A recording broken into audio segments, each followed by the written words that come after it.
Shalom, saya Monique Rakers dari Fakta Israel. Saudara, saat ini saya berada di lapangan dari Balai Kota Yerusalem, ibu kota Israel. Saya ingin berbagi tentang Sakaria 14 kepada Anda. Perikop yang diberikan Lembaga Alkitab Indonesia judulnya Kemenangan Terakhir Tuhan Menjadi Raja di Yerusalem. Sekali lagi, kemenangan terakhir Tuhan menjadi raja di Yerusalem. Ayat 1, sesungguhnya akan datang hari yang ditetapkan Tuhan, maka jarahan yang dirampas daripadamu akan dibagi-bagi di tengah-tengahmu. Ayat 2, aku akan mengumpulkan segala bangsa untuk memerangi Yerusalem. Kota itu akan direbut, rumah-rumah akan dirampoki, dan perempuan-perempuan akan ditiduri. Setengah dari penduduk kota itu harus pergi ke dalam pembuangan, tetapi selebihnya dari bangsa itu tidak akan dilenyapkan dari kota itu. Bapak Ibu semua, ini adalah nubuatan tentang Yerusalem, kota yang saat ini masih berada di bawah kekuasaan dari negara Israel. Tetapi kata Alkitab kita, akan ada satu nubuatan bahwa segala bangsa akan memerangi Israel. Ini adalah sesuatu yang sudah diketahui oleh Tuhan sendiri. Hal ini bukan sesuatu yang mengejutkan Bapak Ibu, tetapi sudah ada di dalam rancangan ilahinya Tuhan. Dikatakan, kita bisa lihat misalnya Bapak Ibu di dalam Yesaya 31 ayat 4-5. Tetapi jika ini rancangan Tuhan, apakah Tuhan membiarkan Israel sendiri? Ternyata tidak.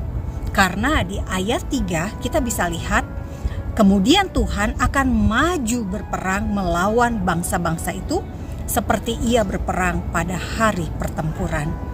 Jadi yang akan maju berperang bukan tentara Israel IDF, bukan tentara Amerika, bukan tentara dari bangsa-bangsa. Karena bangsa-bangsa itu justru yang akan memerangi Israel. Tetapi yang maju berperang adalah Tuhan sendiri. Ini merupakan sebuah janji Tuhan bahwa Tuhan akan berperang melawan bangsa-bangsa demi Israel.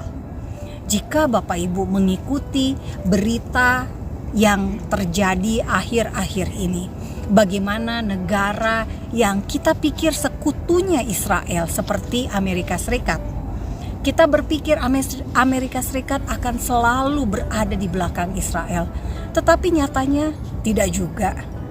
Amerika Serikat justru membiarkan Israel berada dalam keadaan seperti dipermainkan. Amerika memaksa Israel untuk menghentikan perang dengan alasan yang mungkin menurut kita sangat masuk akal karena tentang kemanusiaan. Dan saya setuju Bapak Ibu, kita harus segera menghentikan perang. Tetapi kita tidak mungkin membiarkan para sandera tetap berada di Gaza. Adalah kewajiban dari pemerintah negara Israel untuk membawa pulang setiap sandera yang ditawan oleh Hamas. Bapak Ibu ingat tidak? Kisah bagaimana Abraham mengejar orang-orang yang menyandra Lot. Lot ini siapa? Hanya ponakannya Abraham. Tetapi Abraham mengejar Lot sedemikian jauh dari Israel Selatan hingga ke Israel bagian utara, bahkan ke daerah yang sekarang ini bisa dibilang sebagai wilayah Suriah. Dan itu terjadi di masa lalu.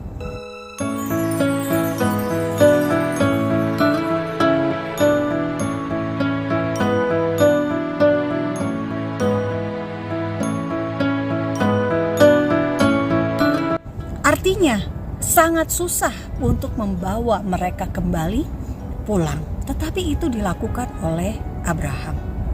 Apalagi kalau kita lihat konteksnya di masa kini. Tentu Israel harus membawa pulang warga negaranya jika diculik oleh kelompok teroris ataupun jika warga negara Israel ditawan oleh negara lain. Nah, Bapak Ibu semua, kalau kita lihat dari sejarah juga, kita tahu bahwa Amerika memang tidak selalu untuk pro Israel. Pada saat perang kemerdekaan tahun 1948, apakah Amerika membantu Israel? Tidak juga.